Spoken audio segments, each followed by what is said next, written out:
जय गुरु जी। शुक्राना गुरु जी। सारी संगत को जय गुरु जी। मनय सूरत होवे मन बुध, अर्थात मनुष्य के मन में जब प्रभु की लगन लग जाए तो उसके मन में जागृति आ जाती है। संगत जी, जैसे हमने किसी टॉपिक के बारे में सिर्फ पढ़ा हो, सुना हो, लेकिन सिर्फ याद ना किया हो तो वो हमारे मन तक नहीं जाता, वो हमारी याद नहीं बन पाती, वो हमारी सूरत का हिस्सा नहीं बन पाती। सूरत का भाव होता है होश में रहना। जब मन की सूरत गुरबानी में भगवान के ध्यान में लगती है तो फिर वो सदा होश में रहना लग जाता है, ना केवल दिन में, रात में भी। हमने अक्सर देखा है जब हम पढ़ाई करते हैं तो जब हमारा ध्यान ज्ञान में नहीं लगता, क्योंकि मन सोया हुआ है, मन भटका हुआ है। पर जब मन जाग जाए, गुरु की वाणी से मन को स्नान हो जाए, तो फिर मन को ध्यान लगाना ही पड़ता है, खुद ध्यान लग जाता है। वैसे ही गुरु की वाणी में ताकत है। जो गुरु में मन लगाता है, गुरु के पास आता है, गुरु के शब्द में मन लगाते हैं, वह मन जाग जाता है। जो माया की मोह में सो रहा था, वो गुरु की आवाज़ से जाग जाता है, होश में आ जाता है और फिर बुद्धि सब कुछ याद करने योग्य हो जाती है। मनय सगल भवन की सुध, अर्थात जिस मन को नाम की सुरती लग जाए, उसे सभी भावनाओं, लोगों की समझ आ जाती है कि हर भवन में ईश्वर व्यापक है। भवन चाहे हमारे मन का है या तन का, तो हमें हर प्रकार के भवनों की समझ आने लग जाती है। जैसे हम अगर कपड़ों की बात करें या घरों की बात करें या तारों में छिपे रहस्यों की बात करें, ये सभी भवन हैं। या फिर हमारे अंदर तन की बात करें कि हमारे तन के अंदर क्या क्या है, मन के अंदर की बात करें कि इसके अंदर क्या है। जो भी बात है, आजकल हर तकनीक है। हर चीज़ को समझने के लिए जब कोई तकनीक नहीं थी, जब कोई मशीन नहीं थी, तब भी इंसान कार्य करते थे, अपने हाथों से कपड़े बर्तन बना लेते थे। तब बहुत लोगों ने इन सब चीज़ों को जाना। किससे जाना? परमात्मा से जाना। उनके मन में परमात्मा का नाम था, उनके गुण थे, उनकी याद थी। जब परमात्मा मन में हो तो हर तरीके की समझ मन को आ जाती है। इसलिए वो तो हमें कुछ ना कुछ समझाता ही रहता है, लेकिन हम ऊपर ऊपर से इतने बिजी हैं कि बात को कभी समझ ही नहीं पाते। लेकिन जिससे सुनना आ जाए वो समझ जाता है कि करना क्या है, और जो उसे समझकर मान ले वो तो क्रांति भी ला सकता है।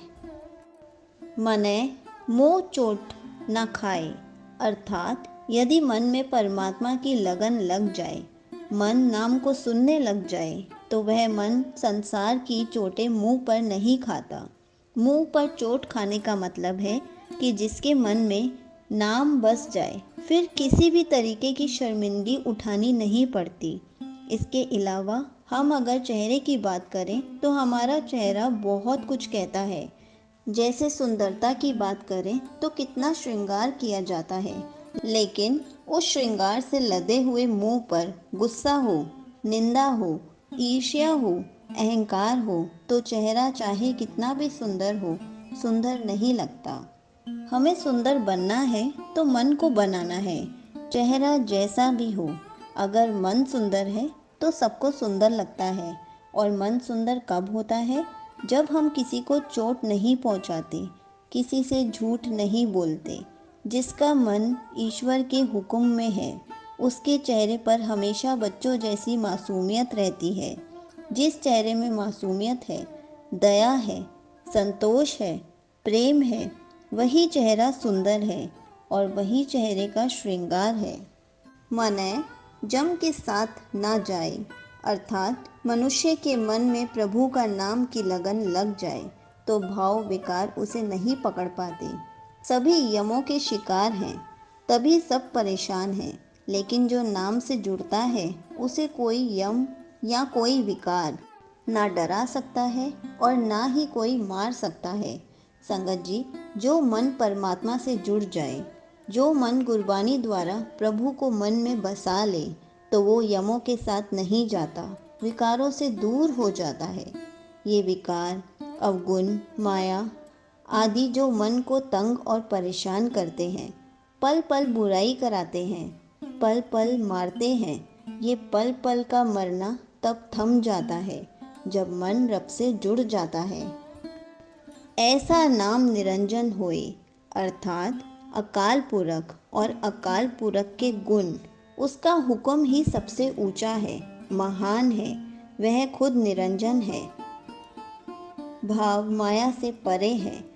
जो मन अकाल पुरख से जुड़ता है वह भी महान है, ऊंचा है और माया से मुक्त हो जाता है। संगत जी, गुरबानी में नाम के बहुत सारे अर्थ आते हैं। नाम का एक भाव है केवल नाम, परमात्मा का नाम।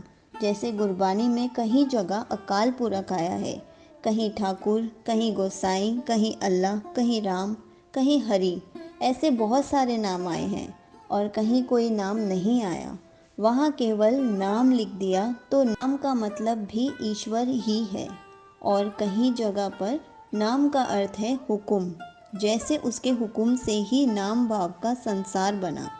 इसी तरह कहीं जगह नाम का अर्थ है गुण, गुण भाव परमात्मा के गुण ज्ञान, जैसे तत् ज्ञान हर अमृत नाम।